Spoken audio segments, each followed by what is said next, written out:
Welcome. We're here with Dori Carlson, OD, FAAO. Dr. Carlson and her husband have practice in Park River, North Dakota. And Dr. Carlson was the first female AOA president in the organization's history.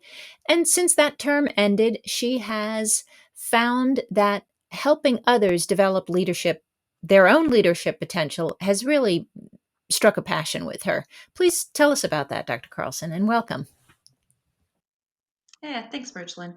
It's great to be here and just kind of share a couple of words. But I guess, what I started doing after I got done with the AOA board was trying paying attention to the things that gave me the most passion, the things that, when you're done doing it, you just went, yeah, that was great. That made me feel good.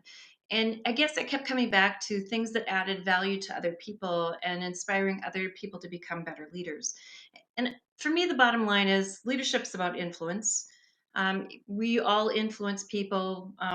Teachers influence students. We influence patients. You influence your friends. We influence our kids. So, in that sense of things, I think that leadership is really about influence and using that influence in a positive fashion in order to just inspire other people to be better. I think really it starts with you, though, that you can't go out and lead other people unless you really understand yourself.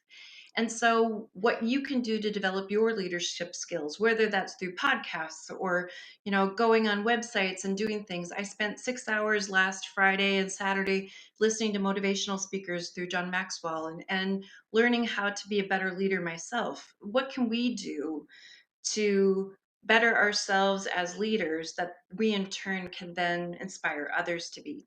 So, my challenge for you is this: what can you do in the next 30 days that will grow your own leadership skills so that you too then can go on and further inspire and influence others in your community?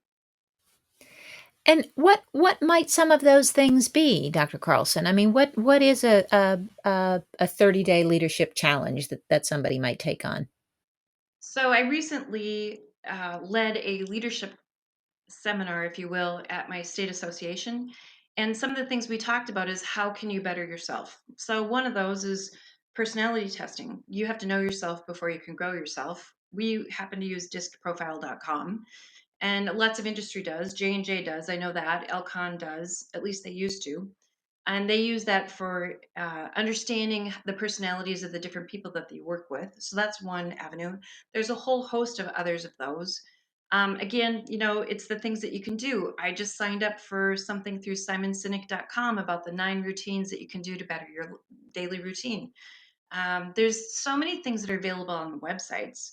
And as I said, I listened to a John Maxwell Live to Lead program last Friday that was live last Friday. And so over the weekend, I've been listening to about 6 hours of motivational speakers. And what a great way to listen to people who can be inspiring to you. I think so far, I've listened to 5 speakers. I think I've purchased 4 books. Wow. Wow. And how do you take these ideas that you hear that jazz you when you hear them and make it a priority to implement these changes? Great question. So, how can you make sure that you implement it? Journaling could be one way. As simple as a post-it note on your medicine cabinet in your bathroom. I've got a post-it note sitting here on my computer that reminds me that I'll never change my life until I change something that I do daily. It just has to be some little thing that just kind of is that constant reminder. Maybe it's something in your phone. There's apps that you can download that are motivational things that remind you of different things. So there's, if you set the goal, it's about just figuring out what it works for you so that you keep seeing that in front of you so that you keep developing it and working at it. And does that make you ready to step in and be a leader, an advocate, whatever opportunity gets presented to you? I think the biggest thing about becoming a better leader is saying yes to something that scares you. Just getting out of your comfort zone. And it doesn't have to be big things. I mean, we know that we're supposed to do baby steps first, right? So just do something that scares you, and just get out of that comfort zone, and you'll find that how much you grow as a person because suddenly you conquered that one thing. So then you're available to go do the next thing and the next thing, and that's how you just continue to grow. Dr. Carlson, you are always an inspiration. I love talking to you. Thank you so much for sharing your time. Thanks, Marjolaine.